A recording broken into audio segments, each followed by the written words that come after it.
Hello friends, welcome back. In the previous lecture, we have discussed about the seepage pressure. In the present lecture, we will discuss if there is a flow occurring in the upward direction.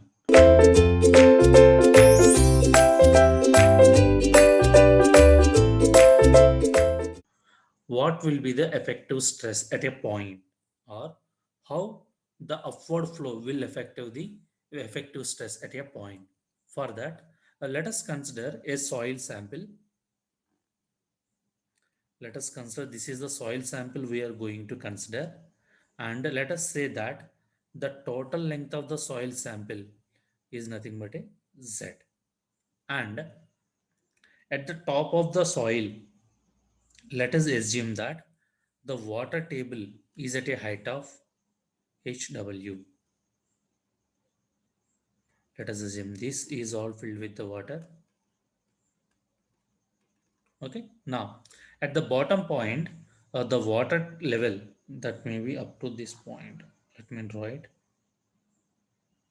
as, let me draw with respect to some tubes, as I can't represent it exactly. So let me represent. I have kept an arrangement in such a way that I am attaching a tube at the downwards time, and at the top of it I am placing some water level. So let us assume this is what nothing but a water level that is connected at the bottom of the soil sample. All this is filled with the water. Let us assume that by somehow we are keeping the levels are constant. Okay, that means the water levels at the top and bottoms are not changing.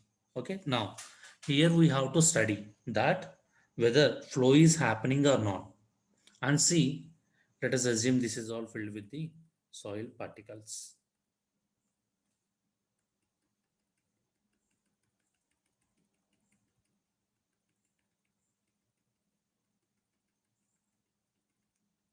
Okay, now let us say this is the point A and this is the point B. Now, at point B, what is the head available at that point? And at point A, what is the head available there? If you compare, we can directly say that there is a difference in the water levels. As there is a difference in the water levels, by seeing this, we can understand that as there is a difference in the water level, obviously the flow is happening here. Now the point is, the flow is happening from where to where, isn't it? That's what we have to find out. So for that, what we have to find out, we have to always take the water level as with respect to the tailwater level. Let us assume that I am considering this is my reference. I am considering for the estimating the elevation head.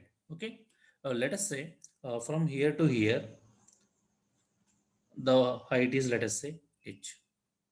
Okay, now what is the head available at point A?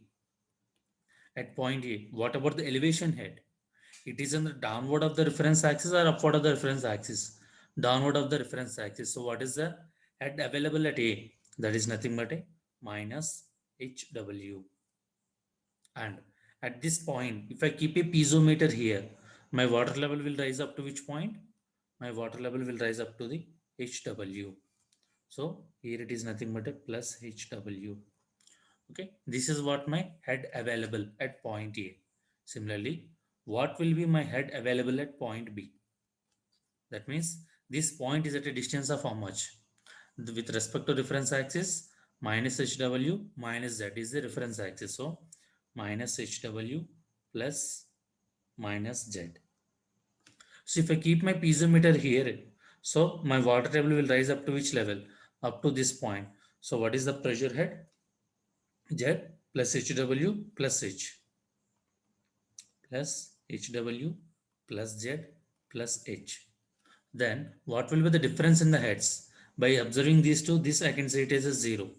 That means these two all gets cancelled and I'll get plus H. So at point A, there is no head available. At point B, my total head will be equal to positive H. So we can say that my head at point B is greater than the my head available at point A.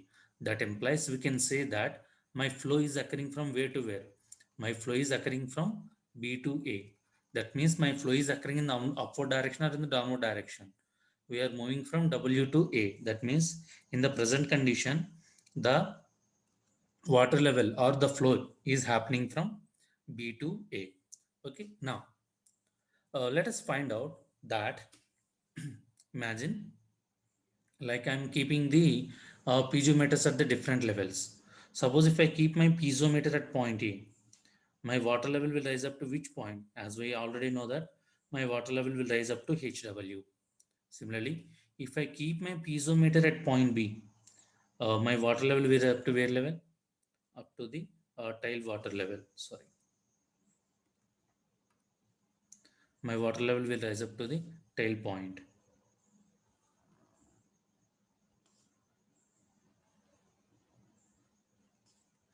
That means up to this point. Similarly, in between any point, suppose if I keep my piezometer, suppose in between any point, if I keep my piezometer, then up to how much level my water table will rise. My water table will rise in between these two heads. That means at point B, the flow is starting and the flow is ended up at point A. That means at point B, there is no head loss, but as the flow is happening through the soil at point A, what is the head available? HW. So what will be the loss in the head? That we can say it is a plus H. That means we can say it is a difference between the water levels. Now, I want to find out what will be my effective stress available at point B. So how can I find out what will be my effective stress available at point B? For that, how can I find out? I have to find out my total stress. Out of that, I have to remove my pore water pressure. So what will be your total stress at point B? That I can say it as a, suppose if you keep your hand, how much weight you will feel? You will feel the saturated weight of the soil sample and also the weight of the water. So what will be the total stress at point B? That I can say it is a gamma saturation into Z of the sample plus gamma W into HW. Then what will be my pore water pressure at point B? Similarly, if I keep my piezometer at point B, my water table level will rise up to which point? Will rise up to this point. So what will be the total head? Z plus HW plus H. So what will be my pore water pressure? Gamma W into HW plus Z plus small h. By this, what will be your effective stress? Your effective stress, that will be nothing but a gamma dash. Suppose if you subtract these two, you will get it gamma dash into Z minus gamma W into H. So what will be the H value here? H is nothing but a the head loss at that point. Or we can say the what is the total head loss that is occurred. So by this, what you can understand that